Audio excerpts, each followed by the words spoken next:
আজকে আমাকে আসন্ন রমজান উপলক্ষে একটি প্রাথমিক দার্স দেওয়ার জন্য বলা হয়েছে। বলা বাহুল্য যে আমরা সবাই রমজান আসছে এটা নিয়ে বেশ উৎফুল্ল, এবং আমি দোয়া করি যে আল্লাহ আমাদেরকে আবার এই মাসটি প্রত্যক্ষ করার সৌভাগ্য দান করুন, এবং এই মাসের আগে এবং মাস চলাকালীন সকল ইবাদত যেন আল্লাহ কবুল করে নেন। এবং আরো দোয়া করি যে আমাদের সবাই এবং আমাদের পরিবারের সকলে যেন এই বছরের লাইলাতুল কদরটা পাই ইনশাআল্লাহ। আমি আজকে আপনাদের সাথে কোরআনে কিভাবে রমজান নিয়ে আলোচনা করেছে তা আলোকপাত করতে চাই। কিছু বিষয় আমাদের সকলেরই জানা উচিত। আল্লাহ রমজান সম্পর্কে কোরআনে শুধুমাত্র একবার বলেছেন। আল্লাহ তাকওয়ার ব্যাপারে অনেকবার বলেছেন, আখিরাতের ব্যাপারে অনেকবার বলেছেন, বিভিন্ন নবীদের সম্পর্কে অনেকবার বলেছেন, আল্লাহ বিভিন্ন বিধিবিধান সম্পর্কে অনেকবার বলেছেন। কিন্তু যখন রমজানের কথা আসছে শুধু এক জায়গায় বলা হয়েছে, এর কোনো পুনরাবৃত্তি হয়নি, আর কোনো জায়গায় বলা হয়নি, শুধু বলা হয়েছে সূরা বাকারাতে। কিন্তু বাকারার কোন জায়গায় এটি বলা হয়েছে সেটি জানাটা খুব গুরুত্বপূর্ণ। আপনারা জানেন সূরা বাকারার প্রথম অংশে আল্লাহ সেই কারণগুলো বলেছেন যে কারণে বনী ইসরাইল আল্লাহর অনুগ্রহ থেকে বঞ্চিত হয়েছে, তাদের ভুলগুলো। আল্লাহ এগুলোর পুরো তালিকা দিয়েছেন সূরা বাকারাতে। সেই তালিকার শেষে গিয়ে আল্লাহ ইব্রাহিম আলাইহিসসালাম সম্পর্কে বলেছেন। কেন? কারণ ইব্রাহিম আলাইহিসসালাম হচ্ছেন আরব এবং ইয়াহুদীদের মাঝে যোগসূত্র। কেন তিনি এই দুটোর মাঝখানে সেতু? কারণ আরবরা হচ্ছে ইসমাইল আলাইহিসসালামের সন্তান, আর ইহুদিরা হচ্ছে ইসহাক আলাইহিসসালামের সন্তান। তাদের মাঝের একমাত্র লিঙ্কটা হচ্ছে তাদের পূর্বপুরুষ ইব্রাহিম আলাইহিসসালাম। তাদেরকে ইব্রাহিম আলাইহিসসালামের কথা স্মরণ করিয়ে দেওয়া হচ্ছে, কারণ তারা বলেছে যে তারা শুধু এমন কোন নবীকেই মেনে নিবে যার পূর্বপুরুষ তাদেরও পূর্বপুরুষ, এবং তাদের পূর্বপুরুষ বলতে তারা শুধুমাত্র ইসহাক আলাইহিসসালামকে বোঝাচ্ছে। আর আল্লাহ তাদেরকে মনে করিয়ে দিচ্ছেন যে কেন তোমরা ইসহাক আলাইহিসসালামের সন্তানদের প্রতি এত পক্ষপাত দেখাচ্ছ, আর কেন ইব্রাহিম আলাইহিসসালামের সন্তানদের তোমরা গুরুত্বই দিচ্ছ না। কারণ ইব্রাহিম আলাইহিসসালাম ইসমাইল আলাইহিসসালামেরও বাবা, আর সেই বংশ ধরে আসছেন মুহাম্মদ রাসূলুল্লাহ সাল্লাল্লাহু আলাইহি সাল্লাম। অর্থাৎ মূল ধারণাটি হচ্ছে আল্লাহর নির্বাচিত উম্মাহ হচ্ছেন ইব্রাহিম আলাইহিসসালামের সন্তানেরা, এবং সেই সূত্র ধরেই প্রথমে তারা ছিল ইসহাক আলাইহিসসালামের সন্তান, আর পরে তারা হলো ইসমাইল আলাইহিসসালামের সন্তানেরা। কিন্তু দিন শেষে তারা সবাই কে? ইব্রাহিম আলাইহিসসালামের সন্তান। অর্থাৎ ওখানে কোনো পরিবর্তন হয়নি, এটা আসলে কোনো পরিবর্তনই নয়। তাই কেন তাদেরকে আর রিসালা দেয়া হবে না সেই কারণগুলো বলার পর তাদের কাছে ইব্রাহিম আলাইহিসসালামের উল্লেখ করা হচ্ছে। ইব্রাহিম আলাইহিসসালাম এবং ওনার সম্পর্কে যেই ঘটনাটি বলা হচ্ছে, وَإِذْ يَرْفَعُ إِبْرَاهِيمُ الْقَوَاعِدَ مِنَ الْبَيْتِ وَإِسْمَاعِيلُ رَبَّنَا تَقَبَّلْ مِنَّا إِنَّكَ أَنْتَ السَّمِيعُ الْعَلِيمُ। ইব্রাহিম আলাইহিস সালাম কাবা ঘরের ভিত্তি স্থাপন করলেন। সূরা বাকারার প্রথম অর্ধাংশে শেষে এসে এই সম্পর্কে একটু আভাস দিচ্ছেন। কেন এটি এত গুরুত্বপূর্ণ? এখানে আল্লাহ কাবা সম্পর্কে একটু আভাস দিচ্ছেন। এটা তৈরি হবার ইতিহাস। ইব্রাহিম আলাইহিস সালাম কাবা ঘরের ভিত্তি স্থাপন করলেন। এর কয়েক আয়াত পরে কি হয়েছে জানেন? আল্লাহ মুসলিমদেরকে নির্দেশ দিচ্ছেন তাদের আর মসজিদুল আকসার দিকে ফিরে নামাজ পড়ার দরকার নেই, তাদের মসজিদুল হারামের দিকে ফিরে নামাজ পড়তে হবে। কিন্তু কাবা ঘরের দিকে ফিরে নামাজ পড়তে হবে এ কথা বলার আগে তিনি বলেছেন ইব্রাহিম আলাইহিস সালাম হচ্ছেন সেই ব্যক্তি যিনি এটা বানিয়েছিলেন। কারণ ইয়াহুদি এবং আমরা মুসলিমরা ততদিন পর্যন্ত কোন দিকে ফিরে নামাজ পড়তাম? আল আকসা। ইহুদিরা যেদিকে ফিরে প্রার্থনা করত আমরাও সেই দিকে ফিরেই পড়তাম, একই দিকে, এই আয়াত আসা পর্যন্ত। এবং তারপরেই মুসলিমদেরকে নির্দেশ দেয়া হচ্ছে কাবার দিকে ফিরে নামাজ পড়তে। এখন আপনারা এটাও জানেন যে রাসূলুল্লাহ সাল্লাল্লাহু আলাইহি সাল্লাম যখন মক্কা ছিলেন তখন একই সাথে কাবা এবং মসজিদুল আকসার দিকে ফিরে নামাজ পড়া যেত। কাবার এমন পাশে দাঁড়ানো যাতে কাবা এবং আকসা দুটোই আপনার সামনে থাকে, এটা সম্ভব ছিল। কিন্তু যখন মদিনাতে যাওয়া হলো তখন আর সেই সুযোগটা রইল না। হয় আপনাকে কাবার দিকে ফিরতে হবে, আর অথবা কাবার দিকে পিঠ দিয়ে আকসার দিকে ফিরে নামাজ পড়তে হবে। আপনার পক্ষে এখন আর একসাথে দুই দিকে মুখ করা সম্ভব নয়। রাসূল সাল্লাল্লাহু আলাইহি সাল্লাম যখন মক্কায় ছিলেন তখন তিনি একই সাথে দুই দিকে মুখ করতে সক্ষম ছিলেন, আর যখন তিনি মদিনায় গেলেন একদিকেই মুখ করা সম্ভব হলো, এবং তিনি আকসার দিকে মুখ করছিলেন, এবং এটা ছিল ওনার জন্য বেশ পীড়াদায়ক। এই জিনিসটার উল্লেখ আল্লাহ কোরআনে করেছেন। যখন কোরআনে কিবলা পরিবর্তনের আয়াতটা আসলো, قد نرى تقلب وجهك في السماء فلنولينك قبلة ترضاها। নিশ্চয়ই আমি আকাশের দিকে তোমার মুখমণ্ডল উত্তোলন অবলোকন করেছি, তাই আমি তোমাকে ওই কিবলামুখী করাচ্ছি যা তুমি কামনা করছো। যাই হোক, আমি যেই পয়েন্টটা বলতে চাচ্ছি সেটা হলো একটা জাতির পরিচয় হয় তার রাজধানীর পরিচয়ে। আপনি যখন একটি জাতিতে পরিণত হবেন আপনার একটি রাজধানী থাকতে হবে, আর বিশেষত আপনি যদি একটি বড় জাতি হন আপনার একটা বিশেষ রাজধানী থাকতে হবে, আর রাজধানী হচ্ছে এর পরিচয়। ধরুন কোনো একটি দেশের একটি শহর বা একটি গ্রাম কোনো শত্রু বাহিনীর হাতে পতন হলো, সেটা কিন্তু তেমন বড় ব্যাপার না। একটি দেশ পুরোপুরি পরাজিত হয় কখন? যখন কেউ তার রাজধানী দখল করে নেয়। আপনি যখন কারো রাজধানী দখল করে নেবেন তখন ওই দেশের আর অস্তিত্ব নেই। একটি দেশের রাজধানী তার পরিচয় বহন করে। মুসলিমদের জন্য কিবলা আমাদের পরিচয়, এটা আমাদের রাজধানী। মক্কা হচ্ছে আমাদের ইসলামিক রাজধানী, আমরা ওই দিকে মুখ করি। যখন আল্লাহ এই দিক পরিবর্তন করে দিচ্ছেন তখন তিনি আসলে আমাদের বাহ্যিক পরিচয়ের জিনিসটাই পরিবর্তন করে দিচ্ছেন। উনি আমাদের পরিচয় পরিবর্তন করে দিচ্ছেন। এখন মজার ব্যাপার হচ্ছে আল্লাহ চাইলেন ইহুদি এবং মুসলিমদেরকে দুই জাতিতে আলাদা করতে, তাই উনি এর রাজধানী পরিবর্তন করে দিলেন। যেই মাত্র উনি আমাদের রাজধানী পরিবর্তন করলেন আল্লাহ বললেন ওয়াকাযালিকা জাআলনা উম্মাতান ওয়াসাতান, এইভাবে আমি তোমাদেরকে মধ্যম জাতিতে পরিণত করলাম। উনি আমাদেরকে একটি নতুন জাতি হিসাবে পরিচিত করালেন, কারণ এখন আমাদের নিজস্ব রাজধানী আছে। আর একটা জিনিস আমাদের জানা দরকার, যেটা আমি যেই জায়গা থেকে এসেছি সেটা একটা অসাধারণ আলোচনা, যেখানে ইহুদি এবং খ্রিস্টানদের সাথে আমার অনেক কথা হয়। আল্লাহ কোরআনে উল্লেখ করেছেন যে এই কিবলা পরিবর্তনের ব্যাপারটি ইহুদিরা পছন্দ করেনি। প্রশ্ন আসে কেন তারা এটি পছন্দ করলো না? আপনাদের কারো কি নন মুসলিম বন্ধু আছে? যদি থেকে থাকে তাহলে হয়তো আপনাদের ইহুদি, খ্রিস্টান, হিন্দু বা বৌদ্ধ বন্ধু আছে। আপনি কোন দিকে মুখ করে নামাজ পড়লেন তাতে কি তাদের কিছু এসে যায়? এটা তাদের জন্য কোনো চিন্তার বিষয় নয়। যদি ইহুদিরা ভিন্ন ধর্মের হতো, তারা ভিন্ন ধর্ম, সেক্ষেত্রে মুসলিমরা কিবলার দিক মুখ করে ফিরে নামাজ পড়ুক বা অন্যদিকে ফিরে নামাজ পড়ুক, তাতে তাদের কি আসে যায়? তারা আকসার দিকে মুখ করে পড়ুক আর নাই পড়ুক। কিন্তু আল্লাহ বলছেন সায়াকুলু সুফাহাউ মিনান নাস মা ওয়াল্লাহু আন কিবলাতিহিম আল্লাতী কানু, তাদের মাঝে বোকা লোকেরা বলবে কেন তারা তাদের মুখ ফিরিয়ে নিল, কি জন্য তারা যেটাকে এক সময় কিবলা মনে করত তার থেকে মুখ ফিরিয়ে নিয়েছে, কেন তারা দিক পরিবর্তন করলো? অন্য কথায় বলা যায় তারা এতে অপমানিত বোধ করেছিল। মদিনার ইহুদিরা অপমান বোধ করেছিল। কেন তারা অপমান বোধ করলো? কেননা তারা ভিতরে ভিতরে ঠিক বুঝতো যে যতক্ষণ তারা আকসার দিকে মুখ ফিরবে ততক্ষণ পর্যন্ত ওটাই রাজধানী থাকবে এবং তারাও আল্লাহর নির্বাচিত লোকদের অন্তর্ভুক্ত থাকবে। কিন্তু যেই মাত্র দিক পরিবর্তন হচ্ছে তখন তারা বুঝতে পারলো যে আগে যা আমাদের রাজধানী ছিল সেটা রাজধানী হিসাবে স্বীকৃত নয়, আমাদেরকে নতুন রাজধানী গ্রহণ করতে হবে। এর অর্থ আমাদেরকে এখন ইব্রাহিম আলাইহিস সালামের অন্য সন্তান ইসমাইলের বংশধরদেরকেও স্বীকার করতে হবে। আমরা আর আমাদের নিজস্ব পরিচয় ধরে রাখতে পারবো না। আল্লাহর দৃষ্টিতে আমাদের উচ্চ আসন আর নেই। এটা দিয়ে প্রমাণিত হয় যে তারাও রাসূলুল্লাহ সাল্লাল্লাহু আলাইহি ওয়াসাল্লামকে রাসূল বলে বিশ্বাস করত।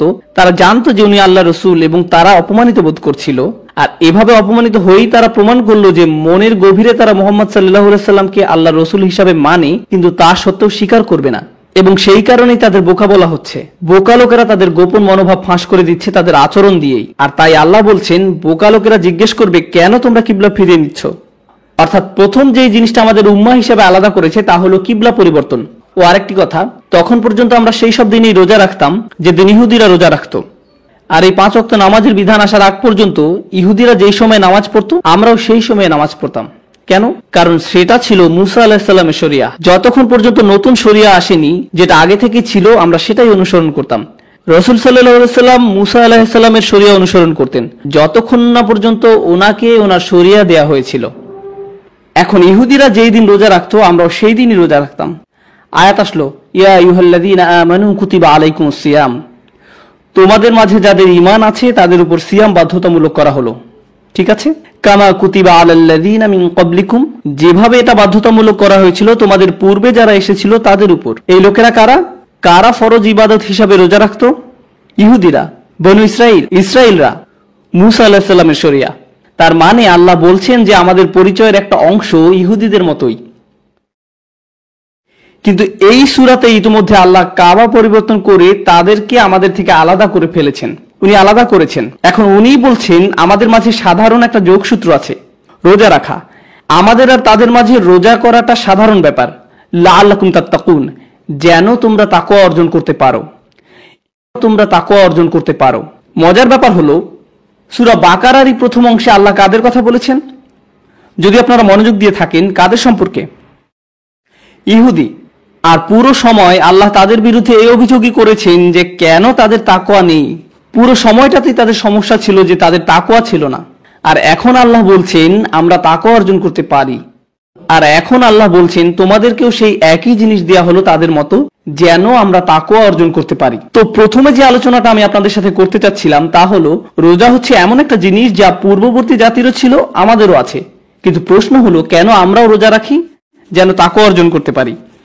তাকওয়াকে বেশিরভাগ সময়ই অনুবাদ করা হয় আল্লাহ ভীতি হিসাবে। তাকওয়া শব্দটি এসেছে উকওয়া থেকে, যার অর্থ হলো সুরক্ষা। সেটা কি?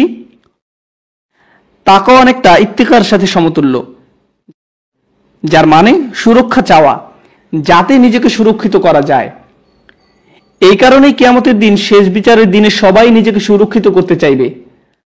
আল্লাহ বলছেন, ফাকাইফা তাত্তাকুনা ইন কাফারতুম ইয়াউমান ইয়াজআলুল উইলদানা শিবা।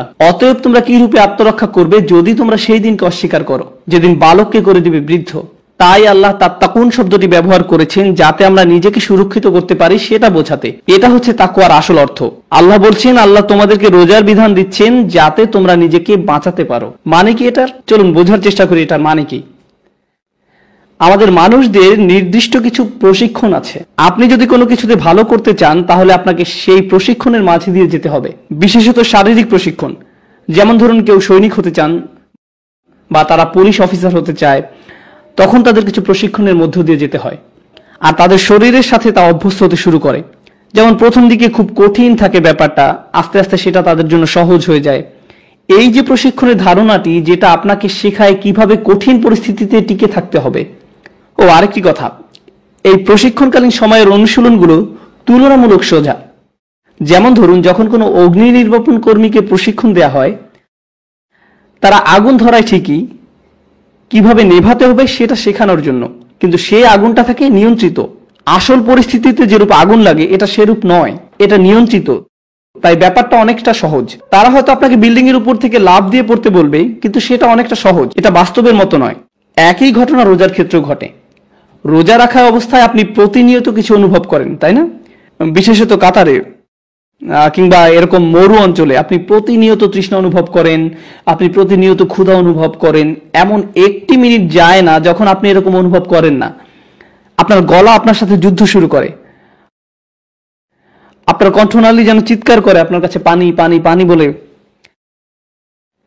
আপনি পছন্দ করেন বা না করেন, আপনার গলা আপনার কাছে মিনতি শুরু করে, আর আপনি আপনার গলাকে ধমক দিয়ে বলেন, ভাই চুপ করো, এখনো মাগরিবের সময় হয়নি।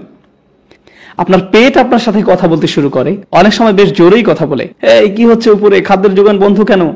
অনেক সময় অনেক জোরেই কথা বলে। আর আপনি বলেন, হেই এখনো ফজর, আর তুমি এখনই চিৎকার শুরু করে দিলে।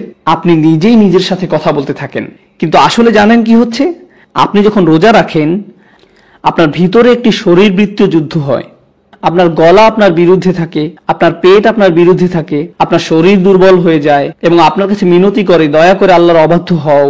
আর আপনি সারাদিন রোজা করেন আপনার শরীরের বিরুদ্ধে যুদ্ধ করে, আর বলেন, না না, আমার অন্তর আল্লাহর কাছে সমর্পণ করেছি, তাই আমার পুরো শরীর যদি কিছু চায়ও আমি তাকে সেটা দিব না। আপনি আপনার অন্তরকে, আপনার শরীরকে নিয়ন্ত্রণ করার প্রশিক্ষণ দেন। যখন আপনি রোজা রাখেন আপনি এটাই করেন। আমিও এটাই করি যখন রোজা রাখি। কেন এটা গুরুত্বপূর্ণ? এটার মূল উদ্দেশ্য কি? কারণ যখন রোজা শেষ হয়ে যাবে, আপনার অন্তর তখন আপনার শরীরকে নিয়ন্ত্রণ করার জন্য তৈরি হবার কথা। তাই আপনি যেটা ইচ্ছে সেটা খাবেন না, যেখানে ইচ্ছে সেখানে যাবেন না, যেদিকে ইচ্ছে সেদিকে তাকাবেন না। কারণ এই সব আকাঙ্ক্ষাগুলো কার? আপনার শরীরের। কিন্তু আপনি যখন রোজা করেন তখন কে অনেক শক্ত হয়? আপনার অন্তর শক্ত হয় আর আপনার শরীর দুর্বল হয়। ইন্না যালিকা মিন তাকওয়াল কুলুব। অন্তর হচ্ছে তাকওয়ার বাসস্থান। আপনি যখন আপনার শরীরকে দুর্বল করছেন, তখন আপনি আপনার অন্তরকে শক্ত করছেন। আপনি বিভিন্ন কাজ থেকে নিজেকে বিরত রাখতে শিখছেন। তাই আমার প্রিয় তরুণ প্রজন্ম, যদি আপনি রোজা রেখে বাসায় আছেন আর বসে বসে সিনেমা দেখছেন, তাহলে আপনি আসলে রোজা রাখছেন না। আপনি রোজা রাখছেন না, কারণ আপনার অন্তর এখন আপনার ভুল আকাঙ্ক্ষাগুলোর কাছে হার স্বীকার করছে। রোজা রাখার এই অনুশীলনটার উদ্দেশ্যই হলো যে আপনি প্রতিনিয়ত মনে করবেন যে যেভাবে আমি আমার ক্ষুধা তৃষ্ণার বিরুদ্ধে যুদ্ধ করেছি, আমাকে আমার চোখের আকাঙ্ক্ষার বিরুদ্ধে লড়তে হবে, আমাকে আমার মুখের বিরুদ্ধে লড়তে হবে, আমাকে আমার জিহ্বার বিরুদ্ধে লড়তে হবে, আমাকে আমার আকাঙ্ক্ষার বিরুদ্ধে লড়তে হবে, আমাকে আমার হরমোনের বিরুদ্ধে লড়তে হবে, আমাকে এখন আমার সবকিছুর বিরুদ্ধেই লড়তে হবে। এর মাঝে দৃশ্যমান তা হলো খাওয়া আর পান করা থেকে বিরত থাকা। কিন্তু আর সবকিছুই রোজার মাঝে আছে। লাআল্লাকুম তাত্তাকুন। আশা করা যায় তোমরা আল্লাহ ভীরু হতে পারবে। এই জিনিসটাই যদি আমাদের মনে না থাকে, তাহলে বনি ইসরায়েলের সাথে আমাদের আর কোনো পার্থক্য থাকছে না। তারাও রোজা রাখতো, কিন্তু তাদের মাঝে কি ছিল না? তাদের তাকওয়া ছিল না। আপনি যদি এটাই ভুলে যান যে কেন আপনি রোজা রাখছেন, তাহলে আপনি তাই করছেন যা বনি ইসরায়েলরা করত। আল্লাহ আপনাকে বলছেন কুতিবা আলাইকুম আসিয়াম, আলাইকুম মুকদ্দাম, বলা হয় জার মাজরুর মুকদ্দাম, বিশেষত তোমাদের উপর, এখন তোমাদের পালা। আমি তোমাদের তাই দিচ্ছি যা আগের প্রজন্মের ওদেরকেও দিয়েছিলাম, তারা এর থেকে কোনো উপকার পায়নি, তারা তাকওয়া অর্জন করতে ব্যর্থ হয়েছে। আল্লাহ এটাই বলছেন। যখন আমাদের উপর রোজা ফরজ করেছেন এটাই বলছেন। মানুষ যখন রোজার কথা চিন্তা করেন তখন কোন জিনিসটা প্রথম তাদের মাথায় আসে? ইফতারের কথা। তারা ইফতারের কথা চিন্তা করে। রোজা হচ্ছে বাস্তব জীবন মোকাবেলা করার জন্য আপনার প্রশিক্ষণ। যখন প্রশিক্ষণ চলে সেটা অনেক সহজ থাকে, যেমন নিয়ন্ত্রিত আগুন, নিয়ন্ত্রিত পরিস্থিতি। আল্লাহ কি করছেন? আল্লাহ কি রমজানের রোজাকে সহজ করেননি? কারণ উনি শয়তানকে বন্দী করে রাখেন, আমাদের থেকে দূরে সরিয়ে রাখেন না। উনি আমাদের কাজ সহজ করে দেন যাতে আপনার অন্তর নিজেকে নিয়ন্ত্রণ করার একটা সুযোগ পায়। যেই মাত্র রমজান শেষ হয়, ঈদ মুবারক, বলুন তো কি হবে? শয়তান মুক্ত। আর আসল যুদ্ধ শুরু হয় তখন। এতদিন ধরে যে প্রশিক্ষণ নিলেন সেটা এখন কাজে দিবে। কিন্তু যদি আপনি নিজেকে ঠিকমতো প্রশিক্ষিত না করেন, দেখো এখন শুধু তরুণ প্রজন্মকে সাহায্য করার জন্য বলছি, কেউ যখন আর্মিতে যোগ দিতে চায় তাকে শারীরিক প্রশিক্ষণের মধ্য দিয়ে যেতে হয়। তারা তাকে কোনো দেয়ালের উপর দিয়ে লাফ দিতে বলে অথবা দেয়াল বেয়ে উঠে অন্যদিকে যেতে বলে। এখন ধরুন দুইজন লোক মিলিটারিতে যোগ দেওয়ার পর প্রশিক্ষণ নিচ্ছে, একজন দেয়ালের উপর দিয়ে লাফিয়ে গেল, আর একজন পাশ দিয়ে হেঁটে ওই পাশে গেল। ধরা যাক এই কাজ তাদেরকে 10 বার করতে হবে, একজন 10 বার লাফিয়ে গেল, অন্যজন 10 বারই অন্য পাশ দিয়ে ঘুরে গেল। এখন তারা যখন আসল রণক্ষেত্রে যাবে এবং তাদের একটি দেয়াল ডিঙাতে হবে, কে যেতে পারবে আর কে পারবে না, বোঝা গেল? তার দুজনই বলতে পারে যে আমি তো আমার কাজ শেষ করেছি। সবাই তাই চায় ফিনিশ লাইনে পৌঁছাতে। আপনিও রোজা রাখবেন, আপনার ভাইও রোজা রাখবে, কিন্তু আপনাদের দুজনের রোজা সমান হবে না, এক হবে না। যে ছেলেটি সত্যিই নিজেকে প্রশিক্ষিত করেছিল আর যে তা করেনি, তারা কি একই ফল পাবে? এখন চলুন সামনে আগাই। আল্লাহ বলছেন আইয়ামাম মাদুদাত, আইয়ামাম মাদুদাত, তার মানে অল্প কিছুদিন। জানেন এর মানে কি? যে আয়াতটি সম্পর্কে আলোচনা করলাম সেটা রমজানের আয়াত নয়, এখনো রমজানের কথা আসেনি। মাদুদাত শব্দটি দিয়ে বোঝায় জাম্মুকিল্লাহ, যার মানে হলো 10-এর নিচে, এর মানে 9 বা তারও কম। এর মানে এই আয়াতটি আগেকার যে রোজা ছিল সেটার কথা বলছে। রমজানের আগের রোজা, যেটা ইহুদিরা যেই দিন করতো সেই দিনই ছিল, অথবা হয়তো মাসের মাঝখানের 3টি দিন। এক কথায় অল্প কিছুদিন। আল্লাহ বলছেন আমি তোমাদের উপর রোজা ফরজ করেছি যেমন ফরজ করেছিলাম পূর্ববর্তী নবীদের উপর, মানে একদম তাদেরই মতন। আইয়ামাম মাদুদাত, ফামান কানা মিনকুম মারিদান আও আলা সাফারিন ফাইদ্দাতুম মিন আইয়ামিন উখর। তবে তোমাদের মধ্যে যে অসুস্থ হবে কিংবা সফরে থাকবে তাহলে অন্যান্য দিনে সংখ্যা পূরণ করে নেবে। ওয়া আলাল্লাযিনা ইউতিকুনাহু ফিদিয়াতু তুআমু মিসকিন, যদি তারা তা করতে না পারে কোনো গরিব লোককে খাওয়াবে। এখন আমি আপনাদেরকে মনে করিয়ে দিতে চাই, মনোযোগ দিয়ে শুনুন। রমজানের বিধান আসার পূর্বে যদি রোজা করতে অসমর্থ হতেন তাহলে 2 উপায়ে সেটা পূরণ করা যেত। আল্লাহ মুসলিমদেরকে কি বলেছেন? যে তোমরা 2টি কাজ করতে পারবে। প্রথমটি হলো, আপনি যদি রোজা রাখতে না পারেন তাহলে আপনি কি করবেন? আপনি ওইটা পূরণ করে নিতে পারবেন। আর দ্বিতীয় যে কাজটি করতে পারেন তা হলো গরিবকে খাওয়ানো। 2টা অপশন, 2 উপায়ে আপনি এটার কাফফারা আদায় করতে পারেন।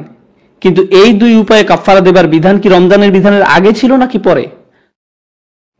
না না না, এটা রমজান আসার পূর্বে ছিল। এই আয়াত রমজান সম্পর্কিত নয়, এই আয়াত হচ্ছে মুসলিমরা এখনো রমজান সম্পর্কে জানেই না। তারা শুধু জানে রোজা রাখা যায় যেভাবে ইহুদিরা রোজা রাখতো। আপনি যদি ওই কয়দিনে রোজা রাখতে না পারেন তাহলে আপনি সেটা পূরণ করে নিতে পারেন রোজা রেখে অথবা গরিব কাউকে খাইয়ে। আচ্ছা ঠিক আছে, এখন আপনি যদিও গরিব কাউকে খাইয়েও সেটার কাফফারা আদায় করতে পারেন, আবার নিজেও রাখতে পারেন, কিন্তু আপনি যদি নিজে রাখেন সেটাই আপনার জন্য ভালো। যদিও আমি 2টা পথই খোলা রেখেছি, কিন্তু তুমি নিজে করতে পারলেই সবচেয়ে ভালো। কিন্তু আপনি যদি গরিব খাইয়েও সেটা পূরণ করেন তাতে কোনো দোষ নেই। মনোযোগ দিয়ে শুনুন। সাহাবাদের সময় ওনারা এটাই পালন করতেন। আর যদি রোজা রাখো তবে তোমাদের জন্য বিশেষ কল্যাণকর, যদি তোমরা তা বুঝতে পারো। এখন আসছে রমজানের কথা। আমি চাইছিলাম আপনারা প্রথমে এই পটভূমিটুকু বুঝুন। যখন মুসলিমরা প্রথম রোজার কথা শুনলো, সাহাবারা রাদিয়াল্লাহু তাআলা আনহু যখন রোজার কথা জানতো, তা ছিল 10 দিনের কম সময়। এটা হলো প্রথম কথা। আর দ্বিতীয়, এই রোজা যদি কেউ করতে অক্ষম হতো তাহলে তা পূরণ করার 2টা বিধান ছিল। আপনি যদি পারেন তাহলে সেটা নিজেই রেখে পূরণ করুন, কিন্তু আপনার জন্য আরেকটি বিধানও রয়ে গেছে। এখন আল্লাহ বলছেন শাহরু রমাদান, রোজার মাস। পরের আয়াত, এটি হচ্ছে কোরআনে রমজানের রোজা রাখা বিষয়ক একমাত্র আয়াত, একমাত্র এটি। আল্লাযী উনজিলা ফীহিল কুরআন, আগেও বলেছি, যখন মানুষ রমজানের কথা চিন্তা করে প্রথম কোন জিনিসটা তাদের মাথায় আসে? ইফতার, পাকোড়া, সামোসা। বাসায় যথেষ্ট কেচাপ আছে কিনা সেটা দেখতে হবে। আপনি অতিরিক্ত অনেক সোডা জাতীয় জিনিস কিনেন। মুসলিমরা আসলে রমজানের সময় ওজন কমায় না, বরং ওজন বাড়ায়। এটাই আমাদের নিয়ম। যখন আপনি রমজান মাসের কথা ভাবেন, প্রথম যে জিনিসটি আপনার মাথায় আসে তা হলো রোজা রাখা। আপনি যদি খাবারের কথা চিন্তা নাও করেন, আপনারা বলেন ভাই এই বছর রমজান তো গরমের মাঝে, কি যে হবে, আপনার মাথায় শুধু এই ধরনের চিন্তাই আসে। আল্লাহ কোরআনে বলছেন, প্রথম যেই জিনিসটা রমজান শব্দ শুনলেই আপনার চিন্তা করার কথা ছিল তা হলো শাহরু রমাদান আল্লাযী উনজিলা ফীহিল কুরআন। আল্লাহ এটা বলেননি যে তাতে তিনি রোজা ফরজ করেছেন, বলেছেন আল্লাযী উনজিলা ফীহিল কুরআন, সেই মাস যাতে কোরআন নাজিল করা হয়েছিল। রমজান সেই মাস যাতে কোরআন নাজিল করা হয়েছিল। যেই কারণে রমজান একটি বিশেষ মাস, তা রোজা নয়। রমজান এই কারণেই বিশেষ, কারণ এই মাসে কোরআন নাজিল হয়েছিল। আল্লাহ এটাই আমাদের বলছেন। এখন আপনার নিজেকে প্রশ্ন করতে হবে, আপনি রমজানে রোজা রাখছেন কিন্তু আপনি কোরআন পড়ছেন না। আপনি রোজা রাখছেন কিন্তু পুরো 30 দিনে এক পাতা কোরআনও আপনি মুখস্থ করেননি। এক পাতা থাক, এমনকি আধা পাতাও নয়, এমনকি 2টা আয়াতও নয়, আপনি কোরআন থেকে কিছুই মুখস্থ করেননি। তাহলে আপনি কিভাবে বুঝবেন আল্লাহ আপনাকে কি বলছেন? রমজানের পুরো উদ্দেশ্যটাই ছিল কোরআন নাজিল হওয়াটা উদযাপন করা। আমি আগেও বলেছি, একটা জাতির জন্য প্রথম যে জিনিসটা দরকার তা হলো রাজধানী। এখন আমাদের নতুন রাজধানী কি? কাবা। দ্বিতীয় যে জিনিসটা দরকার সেটি হলো একটি জাতির জন্য সংবিধান। আর আমাদের সংবিধান কি? কোরআন। আর সংবিধান যখন লিখিত হয় আর অনুমোদিত হয়, প্রত্যেক জাতি তা উদযাপন করে। প্রত্যেক জাতি যাদের সংবিধান আছে তাদের একটি সংবিধান দিবসও আছে, যেদিন তাদের সংবিধান কার্যকর হয়েছিল। আছে সবার এরকম দিবস, ঠিক আছে? আমাদের সংবিধান নাজিল হয়েছিল রমজান মাসে। আল্লাহ আমাদেরকে শুধু একদিন দেননি উদযাপন করার জন্য, উনি আমাদেরকে পুরো 30টা দিন দিয়েছেন। রমজান মাস এটারই উদযাপন যে আল্লাহ আমাদেরকে এক উম্মাহ করেছেন। এখন আমাদের নিজস্ব রাজধানী আছে, নিজস্ব সংবিধান আছে, এবং আমাদের নিজস্ব রোজা রাখার দিন আছে। ইহুদিরা যেদিন রোজা রাখতো এটা আর সেই দিন নেই। আর আইয়াম মাদুদাত নয়, পুরোপুরি আলাদা করে ফেলেছেন। রমজানের পুরো উদ্দেশ্যটাই ছিল কোরআন নাজিল হওয়াটা উদযাপন করা। এটা শেষ। তাই আপনি যদি নিজেকে ইয়া আইয়ুহাল্লাযীনা আমানু এর অন্তর্ভুক্ত করতে চান, তাহলে আপনাকে আপনার নামাজের দিক পরিবর্তন করতে হবে, আপনাকে রোজা রাখার দিন পরিবর্তন করতে হবে। অন্য কোনো অপশন নেই। এর আগে বলা হয়েছিল ওয়ারকাউ মা'আর রাকিঈন, আপনাকে বলা হয়েছিল যারা রুকু করে তুমি তাদের মতো রুকু করো, এবং এতে তাদেরও কোনো সমস্যা ছিল না, কারণ তখনও রুকুর দিক একই ছিল। কিন্তু এখন এটা পরিবর্তন হয়ে গেছে। এই ফাঁকে আরেকটি কথা বলে রাখি, সম্প্রতি আমার একজন রেবাই বন্ধুর সাথে দেখা হয়েছিল টেক্সাসে। সে জুডিক স্টাডির একজন গবেষক। আমি তার সাথে মুসা আলাইহিস সালাম আরো নানান বিষয় নিয়ে কথা বলেছিলাম। আমি তাকে জিজ্ঞেস করলাম, তোমরা ইবাদত করো কিভাবে? তোমরা কি রুকু দাও? কারণ কোরআন ইহুদিদের সম্পর্কে বলেছে ওয়ারকাউ মা'আর রাকিঈন। আল্লাহ বলেননি ওয়াসজুদু মা'আস সাজিদিন, সাল্লু মা'আল মুসাল্লিন। কেন আল্লাহ ইহুদিদেরকে এটা বললেন? তাই আমি জিজ্ঞেস করলাম, তোমরা রুকু করো? আমি জানি তোমাদের সিজদা আছে, রুকু আছে। তো সে বলল, আমাদের কিছু রুকু আছে যেটা আমরা বছরে একবার করি। এক সময় এটা একটা নিয়মিত ব্যাপার ছিল। আমি জানতে চাইলাম, তোমাদের সিজদা আছে? সে বলল, হ্যাঁ, আমাদের সিজদাও ছিল, যাতে আমরা মাটিতে মাথা নত করতাম। এখন আমরা আরেকটা ইবাদত করি, যাতে আমরা ফরিয়াদ জানাই যে কেন এটি আর এখন করি না। ইয়া সালাম। আমি এটা বানিয়ে বলছি না, সে আমাকে বলেছে, এটা একজন রেবাই আমাকে এটা বলেছে। অর্থাৎ তারা সিজদা জিনিসটা একদম হারিয়ে ফেলেছে, আর কিছু রুকু এখনো তারা করে। ওয়ারকাউ মা'আর রাকিঈন। সে আরো যেটা আমাকে বলেছিল তাহলে তাদের ইবাদতের শেষ ভাগটা হচ্ছে রুকু, মানে সিজদা আগে দেয় আর তারপরে রুকু দেয়। তার মানে তারা যদি সিজদা করে তাহলে আগে সিজদা করে তারপরে রুকুতে যায়। আল্লাহ মরিয়ম আলাইহিস সালামকে বলেছিলেন ওয়াসজুদি ওয়ারকাই, কারণ তাদের ইবাদতে সিজদা আগে আর রুকু পরে। যাই হোক, আমরা আবার আমাদের রমজানের বিষয়টাতে ফিরে আসি। শাহরু রমাদান আল্লাযী উনজিলা ফীহিল কুরআন হুদাল লিন-নাস। মনে হচ্ছে মুখে একটা বড় চর খাওয়ার মতো অবস্থা, কারণ তিনি বলছেন কোরআন সকল মানুষের জন্য পথ প্রদর্শক। এই আয়াত শুধু মুসলিমদের জন্য না, এটা মদিনার ইহুদি সম্প্রদায়ের জন্য। তারা ভাবে যে যখন ওহী আসে সেটা কাদের জন্য আসে? শুধু তাদের জন্য, শুধু তাদের জন্য। আল্লাহ বলছেন না, এবার ওহী শুধু তোমাদের জন্য না, এটা সমগ্র মানব জাতির জন্য। হুদাল্লিন নাস। আল্লাহ এটাও বলেননি যে হুদাল্লিল আরব, হুদাল্লিল বানি ইসরাইল, হুদাল্লি বানি ইসমাইল, হুদাল্লি বানি ইব্রাহিম। না না না না, হুদাল্লিন নাস। এটা সমগ্র মানব জাতির জন্য। এটা আমাদের ধর্মের সবচেয়ে সুন্দর জিনিস বলা যায়, আমাদের ধর্মের সবচাইতে সুন্দর জিনিস। আপনি আমেরিকা, অস্ট্রেলিয়া বা খালজিতে বা পাকিস্তানে যে জায়গাতেই কোনো মসজিদে যান না কেন, যত জাতির মানুষই থাকুক না কেন, সবাই এক কাতারে দাঁড়ায়। এমন কোনো ভেদাভেদ করা হয় না যে সবচেয়ে ধনীরা সামনের সারিতে, মধ্যবিত্তরা মাঝের সারিতে, সুইপাররা শেষ সারিতে। না না, এরকম করা হয় না। না না, সবাই এক কাতারে দাঁড়ায়। হতে পারে বস আর কর্মচারী একই সাথে দাঁড়িয়েছে, এমনও হতে পারে কর্মচারী প্রথম কাতারে, বস শেষ কাতারে, এটাও হতে পারে। আবার এমনও হতে পারে যেই লোক আপনার জন্য কাজ করে সে ইমামতি করছে আর আপনি তার পিছনে দাঁড়িয়ে আছেন, এটাও হতে পারে। আল্লাহ এই দিক নির্দেশনা দিয়েছেন সবার জন্য। জানেন এর মানে কি? উনি সবাইকে এক সমান বানিয়েছেন কোরআনের মাধ্যমে, সালাত নামক প্রতিষ্ঠানের মাধ্যমে। আমরা তো রেসিস্ট হতে পারি না, কারণ আমাদের আছে সালাহ। আমাদের মাঝে জাত্যাভিমান থাকার কথা নয়। আমরা এটা বলতে পারি না যে আমার জাতি তোমার থেকে ভালো, আমার জাতীয়তা তোমার থেকে ভালো, আমার ভাষা তোমারটার থেকে ভালো, আমার গায়ের রং তোমারটার থেকে ভালো, আমার গ্রাম তোমারটার থেকে ভালো। এরকম আমরা করতে পারি না। আর জানেন কখন এই জিনিসটা আমাদের আরো বেশি মনে পড়ার কথা? যখন আমরা নামাজে দাঁড়াই। যখন বিলাল রাদিয়াল্লাহু তাআলা আনহু, উসমান রাদিয়াল্লাহু তাআলা আনহুর পাশে দাঁড়ান, সেটা আমাদের মনে করিয়ে দেয় যে আমরা সমান। এটাই হুদাল্লিন নাস। এটার অর্থ এটাই। জানেন কেন আমি এগুলো বলছি? কারণ আমি মুসলিমদের মাঝে এই প্রবণতা দেখেছি। আমি মুসলিমদের মাঝে জাতীয়তাবাদ দেখেছি। আমি দেখেছি মুসলিমরা অন্য দেশীয়দেরকে নিয়ে তামাশা করে, অন্যদেরকে ছোট করে, তাদের সম্পর্কে বাজে কথা বলে, অন্যদের ভাষা নিয়ে বাজে কথা বলে।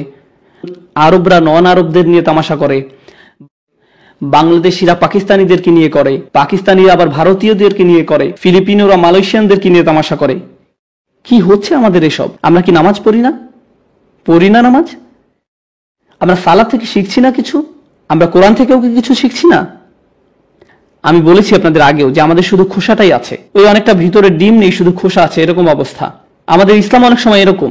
আপনাকে দেখতে মুসলিম মনে হয়, মুসলিমরা যেমন কথা বলে আপনি সেরকম কথা বলেন, কিন্তু আপনার হৃদয়ের ভিতরে আপনার দ্বীনের জন্য কোনো ভালোবাসা নেই। এখানে যারা বসে আছেন সবাই এই মুহূর্তে এখানে ভিন্ন সংস্কৃতির অনেকে বসে আছেন। এটি একটি আন্তর্জাতিক সমাবেশ বলা যায়। এই মুহূর্তে এটাকে জাতিসংঘ বলা যেতে পারে। একটা কথা বলি, আমি আপনার নাম জানি না, কেউ কেউ হয়তো আমার নাম জানেন, কিন্তু আমি কারো নাম জানি না। কিন্তু জানি আমাদের মাঝে এমন একটা সম্পর্ক আছে যা রক্তের সম্পর্কের চেয়েও গাঢ়।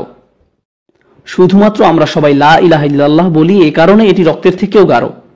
শুধুমাত্র এই কারণে এই কোরআন আমাদেরকে এক সুতায় গাঁথে। এবং এই কথাটা ইহুদিদেরকেও বলা হয়েছিল। কেন জানেন? কারণ ওরা বিশ্বাস করত তারা বিশেষ, বাকি সবাই সেকেন্ড ক্লাস, তারা প্রথম সারির। বাকি সবাই সাধারণ, আর তারা হচ্ছে আল্লাহর নির্বাচিত বিশেষ জাতি। আল্লাহ বলছেন যে কেউ কোরআনের একজন অনুসারী হতে পারে। হুদাল্লিন নাস, সমগ্র মানব জাতির জন্য খোলা দাওয়াত। এর মধ্য দিয়ে সমাপ্তি ঘটে সব ধরনের বর্ণ বৈষম্য, জাতীয়তাবাদ, গোত্রবাদ, এই সব কিছু দূর করে দেয়। সুবহানাল্লাহ, কি চমৎকার একটি দিন, কি চমৎকার ব্যাপার। এমনকি আমেরিকাতেও আমি বলতে পারবো যে একই এলাকার মাঝে কালোদের জন্য আলাদা গির্জা আছে, স্প্যানিশদের আলাদা গির্জা, গ্রিকদের আলাদা গির্জা, এমনকি ব্রুকলিনের মতো জায়গাতেও ভিন্ন ভিন্ন জাতির ভিন্ন ভিন্ন গির্জা আছে। আর আপনি একটা মসজিদে ঢুকে দেখবেন, দেখে মনে হবে সেখানে আন্তর্জাতিক সম্মেলন চলছে। বিভিন্ন জাতির মানুষ সব এক সারিতে দাঁড়ানো, এমনকি তারা কেউ কারো ভাষাও জানে না, কিন্তু তারা একসাথে নামাজ পড়ছে। কোরআনও আমাদেরকে একীভূত করে যখন আমরা সালাতে দাঁড়াই। কোরআন হুদাল্লিন নাস ওয়া বাইয়িনাতিম মিনাল হুদা, সুস্পষ্ট পথ নির্দেশ আর অন্যায় ও ন্যায়ের মাঝে পার্থক্য বিধানকারী। এই আয়াতটা তো রমজান নিয়ে হওয়ার কথা ছিল, তাই না? আন্নাহা বাদাআত বিকালিমাত শাহরু রমাদান, আয়াতটি শুরুই হয়েছে শাহরু রমাদান দিয়ে। অথচ এখন পর্যন্ত আল্লাহ কি বলেছেন? এই মাসে কোরআন নাজিল হয়েছিল, যা আল্লাহর তরফ থেকে পথ প্রদর্শক। মানে হচ্ছে এই নির্দেশনাগুলো এক একটি আশ্চর্য ব্যাপার। ওয়া বাইয়িনাতিম মিনাল হুদা ওয়াল ফুরকান, সুস্পষ্ট পথ নির্দেশ আর ন্যায় ও অন্যায়ের মাঝে পার্থক্য বিধানকারী। এতক্ষণ পর্যন্ত আল্লাহ রমজান নিয়ে একটি কথাও বলেননি, শুধু কোরআন। আয়াতের অর্ধেকের বেশি অংশের আলোচনা কোরআন নিয়ে। কেন তিনি এরকম করলেন? কারণ উনি এটা নিশ্চিত করতে চাচ্ছেন যে কোনো মুসলিম যেন এটা ভুলে না যায় যে রমজান হচ্ছে কোরআনেরই মাস। রমজান কোরআনেরই মাস। এটা হচ্ছে এই আশ্চর্য কিতাবের মাস। আমি বলেছিলাম আমি বন্ধুত্ব করেছিলাম কার সাথে? এক ইয়াহুদি ধর্মগুরুর সাথে। আরেকটা মজার ঘটনা বলি রাবাইদের সম্পর্কে। কোন নবীকে তারা সবচেয়ে বেশি ভালোবাসেন? স্বাভাবিকভাবেই মুসা আলাইহিস সালামকে। আমরা দুজন সবসময় মুসা আলাইহিস সালামকে নিয়েই কথা বলি। আমরা সব ব্যাপারেই মতভেদ করি। আমি তাকে অপদস্থ করার জন্য এমনটা করি না, আমি তার অবস্থানটা বোঝার জন্য তার সাথে কথা বলেছি। আমি বনী ইসরায়েল সম্পর্কে একজন বনী ইসরায়েলের মুখ থেকেই জানতে চাচ্ছিলাম। আমি সত্যিই জানতে আগ্রহী ছিলাম, কারণ কোরআনে তাদের সম্পর্কে এতবার বলা হয়েছে ইয়া বনী ইসরাইল। আমরা তাদের নবীদের সম্পর্কে এত শুনেছি যারা আমাদেরও নবী। তাই আমি জানতে চাই তারা কিভাবে চিন্তা করে। তাই আমরা মুসা আলাইহিস সালাম সম্পর্কে কথা বলি। একবার আমি তাকে বললাম যে তুমি হয়তো জানো না কোরআনের একটি মিরাকেল হচ্ছে মুসা নামটি। মুসা নামটি আমি তার কাছে জানতে চাইলাম মুসা নামের অর্থ কি। হিব্রু ভাষায় তারা মুসা বলে না, বলে মুসে। যেমন তাওরাতুল মুসা, কিন্তু ওরা বলবে তাওরাতুল মুসে। তো আমি জানতে চাইলাম মুসে মানে কি। মু অক্ষরটি আরবি মা এর সমর্থক। মা মানে কি? পানি। যখনই আমরা মুসা আলাইহিস সালামকে নিয়ে কথা বলি তো তাদের কাছে মুসা হচ্ছেন যিনি পানি থেকে এসেছেন। তার মানে হচ্ছে মুসা নামটি হিব্রু। মুসা নামটি হিব্রু। আমি তাকে বললাম মুসা নামটি হিব্রু নয়, এটা হিব্রু হতেই পারে না। সে বলল কেন নয়? মুসা আলাইহিস সালাম বনী ইসরায়েলদের মধ্যে থেকে এসেছেন, তাই এটা হিব্রুই হবে। তিনি কোথায় জন্মগ্রহণ করেছিলেন? সে বলল মিশরে। যখন তিনি বাচ্চা ছিলেন তখন তিনি কোথায় গিয়ে পড়েছিলেন শেষ পর্যন্ত? ফেরাউনের প্রাসাদে। কে ওনার দেখভাল করত? ফেরাউন, আসিয়া আলাইহিস সালাম। আর তখন মুসা আলাইহিস সালামের আসল মা সেখানে কাজের লোক হিসেবে আসলো। যখন ধরুন কোথাও নতুন একটা বাচ্চা আছে, কে তার নামকরণ করবে? তার পালক পিতামাতা নাকি কাজের লোক? পালক পিতামাতা। আর পালক পিতামাতা কোন ভাষায় তার নামকরণ করবে? নিজেদের ভাষায় নাকি কাজের লোকের ভাষায়? যেখানে তারা সেই বাচ্চাকে রাজপুত্র হিসাবে গড়ে তোলার কথা চিন্তা করছে, তাহলে বাচ্চার নামকরণ কাজের লোকের ভাষায় হবে নাকি মালিকের ভাষায় হবে? মালিকের ভাষায়। আর মালিকের ভাষা হচ্ছে মিশরীয়, হিব্রু নয়। তাদের ভাষা ছিল মিশরীয়, সুতরাং তার নাম মিশরীয়, হিব্রু নয়। কিন্তু মিশরীয় ভাষার সমস্যা হচ্ছে সেটা হারিয়ে গেছে। রাসূলুল্লাহ সাল্লাল্লাহু আলাইহি ওয়াসাল্লাম যখন এসেছিলেন তখন ইজিপশিয়ান ভাষা মরে যাওয়ারও 3000 বছর হয়ে গেছে। কেউ ওই ভাষা জানতো না। তাই কেউ যদি রাসূল সাল্লাল্লাহু আলাইহি ওয়াসাল্লামের সময় জিজ্ঞাসা করতো মুসা নামের অর্থ কি, কেউ আপনাকে তা বলতে পারবে না। কেন? কারণ ইজিপশিয়ান ভাষা ইতিমধ্যে মরে গেছে। আমরা সৌভাগ্যবান ইজিপ্টোলজির কারণে। ওই ভাষাটা আবার পুনরুদ্ধার করা হয়েছে আর অনুবাদও করা হচ্ছে। হায়ারোগ্লিফিক্স যেটাকে বলে সেটা কিন্তু এখন অনুবাদ করা যায়। তাই এর সাহায্যে আমরা এখন মুসা নামের অর্থ বের করতে পারি। নামের অর্থ বের করার আগে আমি আপনাদেরকে কোরআনের একটি আয়াত বলি। মুসা আলাইহিস সালামকে প্রাসাদে আনা হলো। তার পালক মা তাকে কোলে নিয়ে ফেরাউনের কাছে নিয়ে গেলেন এবং বললেন আসা আন ইয়ানফাআনা আও নাত্তাখিযাহু ওয়ালাদা। এই বাচ্চা আমাদের উপকারে আসতে পারে, অথবা আমরা তাকে সদ্য ভূমিষ্ঠ হিসাবে পালক নিতে পারি। আমরা তাকে সদ্য ভূমিষ্ঠ হিসাবে দত্তক নিতে পারি। ইজিপশিয়ান ভাষায় মুসা নামের অর্থ সদ্য ভূমিষ্ঠ। যখনই আমরা মুসা আলাইহিস সালামকে নিয়ে কথা বলি, সে ফেরাউনের কাছে আসলো আর বলল আমরা হয়তো সদ্য ভূমিষ্ঠ হিসেবে তাকে দত্তক নিতে পারি, হয়তো আমরা তাকে মুসা হিসেবে দত্তক নিতে পারি। কুরআন মুসা আলাইহিস সালামের নাম ওয়ালাদান হিসেবে ইতিমধ্যেই অনুবাদ করে দিয়েছে। কুরআন ইজিপশিয়ান ভাষা জানতো যখন সেই ভাষা ইতিমধ্যেই মৃত। কুরআন নিখুঁতভাবে সেটা অনুবাদ করে দিয়েছে। আসিয়া রাদিয়াল্লাহু তাআলা আনহু ওনাকে মুসা নামে রেখেছিলেন। আর কুরআনে বলা হচ্ছে আমরা তাকে সদ্য ভূমিষ্ঠ হিসেবে দত্তক নিতে পারি। আও নাত্তাখিযাহু ওয়ালাদান, সুবহানাল্লাহ। আমি তাকে বললাম আমাদের যা আছে তোমাদের তা নেই। সব ব্যাপারেই তার সাথে আমার দ্বিমত ছিল। আর এটা আমাদের পরিচয়েরই একটি অংশ যে আমরা ভিন্ন মত পোষণ করব। আমাদের কাবা, আমাদের রোজা রাখার দিন, নবী, সবকিছুতে। যাই হোক, আবার আমাদের আসল আলোচনায় ফিরে আসি। আল্লাহ এখন আমাদেরকে কত দিন দিলেন? 30 দিন। এখন আপনারা বলুন, আগে কি এর থেকে বেশি দিন ছিল নাকি কম দিন ছিল? কম ছিল। ওই রোজা না করতে পারলে তার ক্ষতিপূরণ কয়ভাবে করা যেত? 2 ভাবে। হয় আপনি নিজে রোজা রেখে দিতে পারতেন, অথবা গরিবকে খাওয়াতে হবে।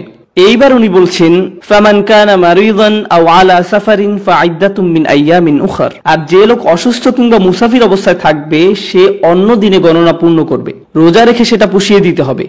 এখন কয়টা অপশন আছে? মাত্র একটা। দ্বিতীয় কোনো অপশনই আর নেই। আগের আয়াতে বলা হচ্ছে 10 দিনের কম রোজা রাখার কথা এবং তার ক্ষতিপূরণ করার উপায় 2টি। ক্ষতিপূরণ করার 2টা উপায়। তারপর রমজান আসলো, আর আল্লাহ বলছেন এখন তোমাদের আর 3, 4 বা 5 দিন নয়, 30 দিন। আর এখন আপনি না রাখতে পারলে ক্ষতিপূরণ আর 2টি উপায় নেই, একটি উপায়। ব্যাপারটা কি আগে থেকে সহজ নাকি কঠিন হলো? কঠিন হলো, কঠিন হলো। যখনই ব্যাপারটি কঠিন হলো, আল্লাহ আমাদেরকে বলছেন ইউরিদুল্লাহু বিকুমুল ইউসর ওয়ালা ইউরিদু বিকুমুল উসর। আল্লাহ তোমাদের জন্য সহজ করতে চান, উনি আপনার জন্য কঠিন করতে চান না। সুবহানাল্লাহ। যেই মুহূর্তে উনি এটি কঠিন করলেন, তখনই উনি আবার বলে দিচ্ছেন যাই হোক আমি তোমাদের জন্য সহজ করতে চাই। হিয়া রব্বি, আপনি তো এইমাত্র এটি কঠিন করলেন, আবার আপনি কেন বলছেন যে আপনি আমার জন্য সহজ করতে চান? কিভাবে এটা সহজ হয়? এটা তো কঠিন। উনি আসলে গুরুত্বপূর্ণ একটা জিনিস বলছেন, গুরুত্বপূর্ণ একটা জিনিস বলছেন। এর থেকে প্রথম শিক্ষাটা হলো আল্লাহ মুসলিমদের জন্য রমজানে রোজা রাখার শক্তি দিবেন। আর উনি রমজান মাসেই রোজা রাখাকে বছরের অন্য যে কোনো সময়ের চেয়ে সহজ করে দিবেন। আমি গ্যারান্টি দিয়ে বলতে পারবো আপনি যখন রমজানে রোজা রাখবেন তখন অন্য যে কোনো সময়ের চেয়ে সহজ হয়ে যায়, কিন্তু এর 1 সপ্তাহ পরেই রোজা রেখে দেখেন ওইটা 10 গুণ কঠিন হবে। কারণ আল্লাহ বলছেন উনি আমাদের জন্য সহজ করতে চান। ওই 30 দিন অন্য দিনে 3 দিন রোজা রাখা থেকে অনেক সহজ। সুবহানাল্লাহ। এটা হচ্ছে প্রথম অর্থ, আল্লাহ আপনার জন্য সহজ করতে চান।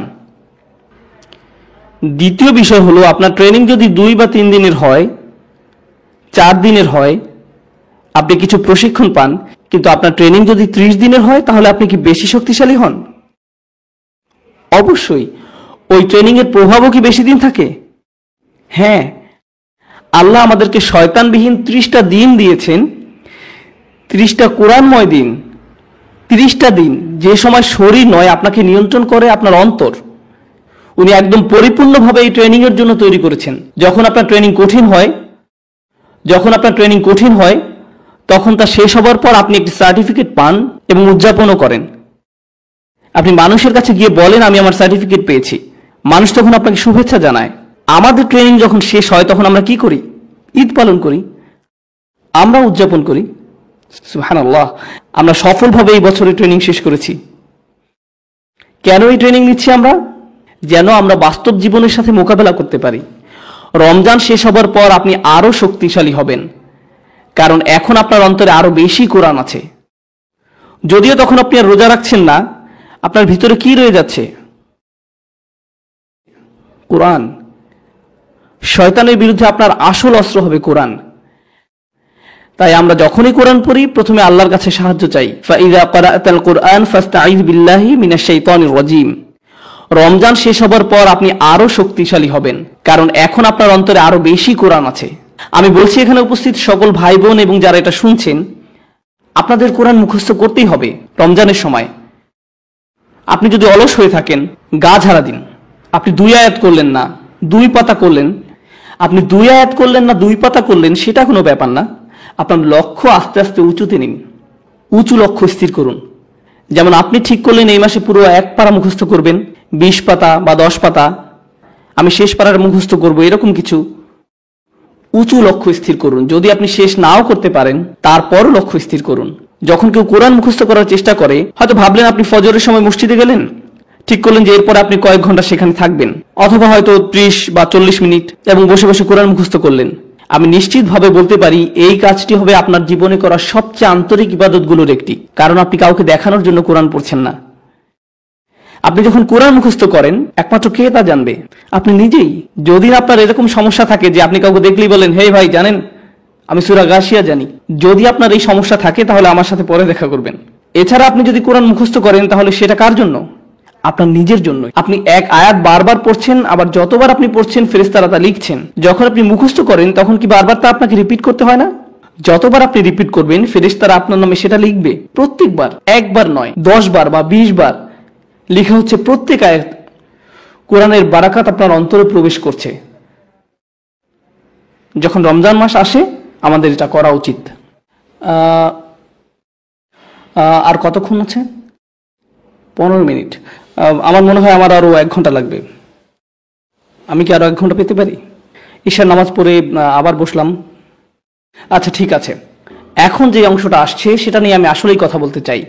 আমি আপনাদের জন্য একটা সিন তৈরি করি। আমি নিজে ছোট একটা ইনস্টিটিউট চালাই। আমার 60 জন শিক্ষার্থী আছে। প্রতি বছর আমার 60 জন শিক্ষার্থী হয়। আমি তাদেরকে 5 ঘন্টা ধরে পড়াই প্রতিদিন। যখন আমার পড়ানো শেষ হয় আমি ক্লান্ত হয়ে যাই। তখন কোন স্টুডেন্ট এসে ধরুন বলল, উস্তাদ আমি কি 5 মিনিট সময় পেতে পারি? আমি বললাম ঠিক আছে, দিলাম আমি তাকে 5 মিনিট। আরেকজন আসলো, সেও বলল আরো 5 মিনিট চাইলো। এভাবে আরেকজন, এভাবে আরেকজন, আরেকজন, আরেকজন, সবাই 5 মিনিট চায়। এভাবে 60 জন স্টুডেন্ট প্রত্যেকে আসলো আর সবাই বলল আমি শুধু 5 মিনিট চাই। কত মিনিট হলো? 300 মিনিট। কত ঘন্টা হয়? 3 ঘন্টা 300 মিনিটে? মাশাআল্লাহ।